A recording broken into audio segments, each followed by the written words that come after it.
Opposite మొత్తం అది ఉంటుంది, తోట ఉంటుంది, మ్యాంగో తోట. ఇది దారి లోపల రావడానికి పానది. ఆ కార్ నుంచి విలేజ్ దారి 33 ఫీట్ల దారి ఉంటుంది. ఇది 20 ఫీట్ల దారి. ఓకే, ఈ దారి ఇట్లా లోపల కానీ కడీలు పక్క నుంచి అదంతా మనకి లోపలికి పోతూ ఉంటుంది. ఈ రోడ్కి మొత్తం మనకు అంతా రోడ్ ఫేసింగ్ ఉంటుంది. అక్కడ దాకా వచ్చే దాకా రోడ్ ఫేసింగ్ ఉంటుంది.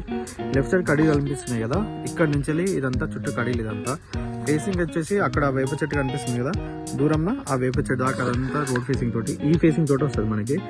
ఓకే, మొత్తం 10 ఎకరాల సైట్ ఇది. మనకు బీటీ రోడ్ నుంచి 1.5 కిలోమీటర్ ఉంటుంది. విలేజ్ టు విలేజ్ రోడ్ నుంచి జస్ట్ మనకు సెకండ్ బిట్ కిందకి వస్తుంది. 150 మీటర్స్ ఉంటుంది ఇది ల్యాండ్ మనకి. మొత్తం రెండు సైడ్లో చుట్టూ కడీలేసి ఉంటాయి. మనకి మొత్తం 10 ఎకరాల ప్రాపర్టీ ఇది. మనకు పాలకుర్తి నుంచి ఇక్కడికి మనకి దగ్గరనే ఉంటుంది. 9 కిలోమీటర్ల పాలకుర్తి వస్తుంది. ఓకే, డబుల్ రోడ్ నుంచి ఇక్కడికి 1.5 కిలోమీటర్ ఉంటుంది. విలేజ్ టు విలేజ్ రోడ్ నుంచి జస్ట్ 150 మీటర్స్. 10 ఎకరాల ప్రాపర్టీ, క్లియర్ టైటిల్, మొత్తం ప్లేన్ ల్యాండ్, స్క్వేర్ షేప్లో వస్తుంది మనకి. ఇటు లెఫ్ట్ సైడ్ కడీలు కనిపిస్తున్నాయి కదా, ఇక్కడ నుండి అక్కడ రైట్ సైడ్ వేప చెట్టు దాకా. ఆ కింద మళ్ళీ వేప చెట్టు కనిపిస్తుంది కదా, దాని అవతల దాకా మనకి వైర్లు ఏం రావు ఇందులో.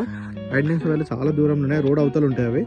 ఓకే, ఇది ప్రాపర్టీ మొత్తం 10 ఎకరాలు red side, clear title. Opposite మొత్తం కల్టివేషన్ ల్యాండ్, వరి పొలాలు అవి ఉంటాయి ఆపోజిట్ లా. ఇది లెఫ్ట్ సైడ్ అంతా రెడ్ సైడ్ లో, అటు ఆపోజిట్ అంతా తోట ఉంటుంది. అక్కడ కార్ పెట్టారు కదా, ఆ కార్ పెట్టింది village road first meter. Okay, ఇది ప్రాపర్టీ.